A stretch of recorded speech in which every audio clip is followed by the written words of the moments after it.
ನಮಸ್ಕಾರ ಎಲ್ಲರೂ ಹೆಂಗದ್ರಿ? ಎಲ್ಲರೂ ಆರಾಮದಿರಿ ಅಂತ ಅಂದ್ಕೊಂಡಿದ್ದೀನಿ. ಬನ್ನಿರಿ ಮತ್ತು ಇವತ್ತಿನ ರೆಸಿಪಿ ಏನಪ್ಪ ಅಂತಂದರೆ ಕಡಲೆಕಾಳು ಗ್ರೇವಿ ಮಾಡೋದು ಹೆಂಗೆ ಅಂತ ತಿಳಿಸ್ಕೊಡೋದಕ್ಕೆ ಬಂದಿದ್ದೀನಿ. ಕಡಲೆಕಾಳಲ್ಲಿ ನೀವು ಉಸುಳಿ ಸಹ ಮಾಡ್ಬೋದು. ಅದು ಗಣೇಶನಿಗೆ ಪ್ರಿಯವಾದ ನೈವೇದ್ಯ ಕೂಡ ಆಗಿರುತ್ತದೆ. ಅದರಲ್ಲಿ ನೀವು ಬೇಕಂದರೆ ಈ ರೀತಿ ಕರಿ ಮಾಡಿ ಒಂದು ಸಲ ತಿನ್ನಿ, ಮಸ್ತ್ ಅಂದ್ರೆ ಮಸ್ತ್ ಟೇಸ್ಟ್ ಬರ್ತೈತೆ ಅಂತಂದು ತೋರ್ಸಾಕತ್ತೇನೆ. ಸಿಂಪಲ್ ಐತ್ರಿ, ಬೇರೆ ಏನಿಲ್ಲ. ಇದು ಬಂದ್ಬಿಟ್ಟು ಕಡಲೆಕಾಳು ನೆನೆ ಇಟ್ಟಿದ್ದೆ, ಅದನ್ನು ಕುದಿಸ್ಕೊಂಡೇನಿ. ಅದಾದಮೇಲೆ ಇಲ್ಲಿ ಬಂದುಬಿಟ್ಟು ನಿಮಗೆ ಪಾಲಕ್ಕು ಮತ್ತು ಕೊತ್ತಂಬರಿನ ಮಿಕ್ಸ್ ಮಾಡಿ ಇಟ್ಕೊಂಡಿದ್ದೀನಿ.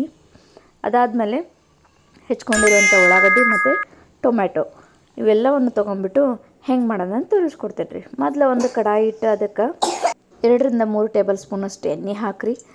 ಎಣ್ಣೆ ಹಾಕಿ ಎಣ್ಣೆ ಕಾಯೋದಕ್ಕೆ ಬಿಡ್ರಿ. ಎಣ್ಣೆ ಕಾದ ನಂತರ ಸ್ವಲ್ಪ ಸಾಸಿವೆ ಹಾಕ್ಕೊಳ್ರಿ. ಸಾಸಿವೆ ಹಾಕ್ಕೊಂಡ್ರೆ ಮತ್ತು ಸ್ವಲ್ಪ ಜೀರಿಗೆ ಹಾಕ್ಕೊಳ್ರಿ. ಅವು ಚಟ್ಪಟ ಅಂತ ಸಿಡಿದ ಮೇಲೆ ಹೆಚ್ಕೊಂಡಿರುವಂಥ ಉಳ್ಳಾಗಡ್ಡಿನ ಹಾಕ್ಕೊಳ್ರಿ.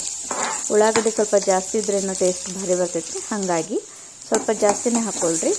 ಉಳ್ಳಾಗಡ್ಡಿ ಹಾಕ್ಕೊಂಡ್ಮೇಲೆ ಸ್ವಲ್ಪ ಫ್ರೈ ಮಾಡ್ಕೊಳ್ರಿ. ಚೆಂದಾಗೆ ಗೋಲ್ಡನ್ ಕಲರ್ ಬರೋ ಥರ ಫ್ರೈ ಮಾಡ್ಕೊಳ್ರಿ. ಅದನ್ನು ಈ ರೀತಿ ಚೆಂದಾಗೆ ಫ್ರೈ ಮಾಡ್ಕೊಂಡಾದ್ಮೇಲೆ ನೀವು ಮತ್ತು ಸ್ವಲ್ಪ ಇಂಗು, ಯಾಕಂದರೆ ಕಡಲೆಕಾಳನ್ನು ಹಂಗೆ ನೀವು ಉಸುಳಿ ಥರ ಅಥವಾ ಗ್ರೇವಿ ಥರ ತಿಂದ್ರಿ ಅಂದರೆ ಅಸಿಡಿಟಿ ಆಗುವಂಥ ಚಾನ್ಸಸ್ಸು ಕೂಡ ಇರುತ್ತೆ.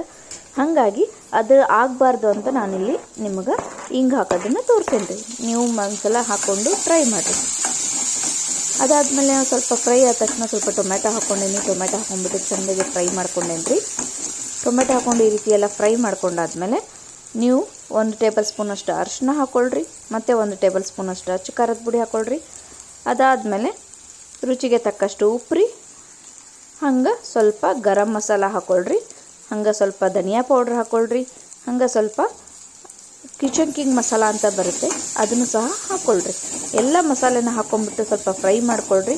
ಹಸಿ ವಾಸನೆ ಹೋಗೋ ಥರ ಫ್ರೈ ಮಾಡ್ಕೊಂಡಾದ್ಮೇಲೆ ನಾನಿಲ್ಲಿ ನಿಮ್ಗೆ ಆಲ್ರೆಡಿ ಹೇಳಿದ್ದೆ ಪಾಲಕ್ಕು ಮತ್ತು ಕೊತ್ತಂಬರಿನ ಮಿಕ್ಸ್ ಮಾಡಿದ್ದೆ. ಪಾಲಕ್ನ ನೀವು ಕುದಿಸ್ಬಿಟ್ಟು ಮಿಕ್ಸಿಗೆ ಹಾಕ್ಕೊಳ್ರಿ, ಹಂಗೆ ಹಾಕ್ಕೋಬೇಡ್ರಿ.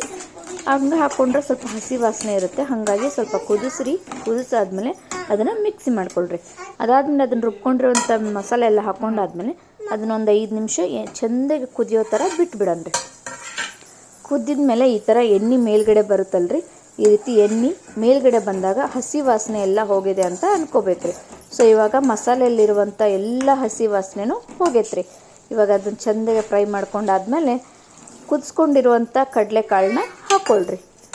ಚೆಂದಾಗಿ ಹಾಕ್ಕೊಂಡಾದ್ಮೇಲೆ ಅದನ್ನು ಮಿಕ್ಸ್ ಮಾಡ್ಕೊಳ್ರಿ. ಈ ರೀತಿ ಎಲ್ಲ ಚೆಂದಾಗಿ ಎಲ್ಲ ಕಡೆ ಮಿಕ್ಸ್ ಆಗಬೇಕು. ಹಂಗೆ ಮಿಕ್ಸ್ ಮಾಡ್ಕೊಳ್ರಿ. ಚೆಂದಾಗಿ ಮಿಕ್ಸ್ ಮಾಡಿಕೊಂಡು ಸ್ವಲ್ಪ ಅದನ್ನು ಕುದಿಯೋದಕ್ಕೆ ಬಿಟ್ಬಿಡನ್ರಿ. ಒಂದು 5 ನಿಮಿಷ ಅಥವಾ 2 ನಿಮಿಷ ಕುದಿಯೋದಕ್ಕೆ ಬಿಟ್ಬಿಡನ್ರಿ. ಸೊ ಇವಾಗ ನೋಡ್ತಿರ್ಬೋದು ನೀವು, ಚೆಂದಾಗಿ ಕುದ್ದೈತಿ. ಎಲ್ಲ ಕಡೆನೂ ಎಣ್ಣೆ ಸಹ ಮೇಲೆ ಬಂದೈತಿ. ಇವಾಗ ಇದನ್ನು ನೀವು ಬಿಸಿ ಬಿಸಿ ಚಪಾತಿ ಜೊತೆ ತಿನ್ನಾಕತ್ರಿ ಅಂದ್ರೆ ಮಸ್ತ್ ಅಂದ್ರೆ ಮಸ್ತ್ ಟೇಸ್ಟ್ ಭಾರಿ ಬರ್ತೈತಿ. ಇದನ್ನು ನೀವು ಹಿಂಗೆ ಬಿಸಿಯಾಗಿರ್ಬೇಕಾದ್ರೆ ತಿಂದ್ರಿ ಅಂದರೆ ಇನ್ನೂ ಟೇಸ್ಟ್ ಭಾರಿ ಬರ್ತೈತ್ರಿ. ಒಂದ್ಸಲ ಮನ್ಯಾಗ ಟ್ರೈ ಮಾಡಿರಿ. ಸಿಂಪಲ್ ಆಗೈತಿ, ಬೇರೆ ಏನೂ ರೆಸಿಪಿ ಜಾಸ್ತಿ ಏನೂ ಇಲ್ಲ. ಜಾಸ್ತಿ ಏನೂ ಸಾಮಾನು ತೊಗೊಂಡ್ಬಿಟ್ಟು ಮಾಡೋ ಹಂಗೆ ಏನೂ ಇಲ್ಲ ರೀ. ಸಿಂಪಲ್ ಆಗೈತಿ. ಒಂದ್ಸಲ ಮನ್ಯಾಗ ಟ್ರೈ ಮಾಡಿರಿ. ಹಂಗೆ ಹೆಂಗಾಗೈತೆ ಅಂತ ಕಮೆಂಟ್ ಬಾಕ್ಸಲ್ಲಿ ತಿಳಿಸ್ರಿ. ಮತ್ತು ಬೇರೆ ಯಾವುದಾದ್ರೂ ರೆಸಿಪಿ ಬೇಕಂದ್ರೆ ಖಂಡಿತ ಮಾಡಿಕೊಡ್ತೀನಿ. ಕಮೆಂಟ್ ಬಾಕ್ಸಲ್ಲಿ ಕೇಳಿರಿ, ಮಾಡಿಕೊಡ್ತೀನಿ ಅಂತ ಕೇಳ್ತಾ ಮತ್ತೆ ಹೊಸ ರೆಸಿಪಿಯೊಂದಿಗೆ ಬರ್ತೇನೆ ರೀ. ಎಲ್ಲಿವರೆಗೂ ಚಾನಲ್ನ ನೋಡ್ತಾ ಇರಿ, ಸಪೋರ್ಟ್ ಮಾಡ್ತಾಯಿರಿ, ಸಬ್ಸ್ಕ್ರೈಬ್ ಮಾಡ್ತಾಯಿರಿ ಅಂತ ಹೇಳ್ತಾ ಎಲ್ರಿಗೂ ನಮಸ್ಕಾರ ರೀ.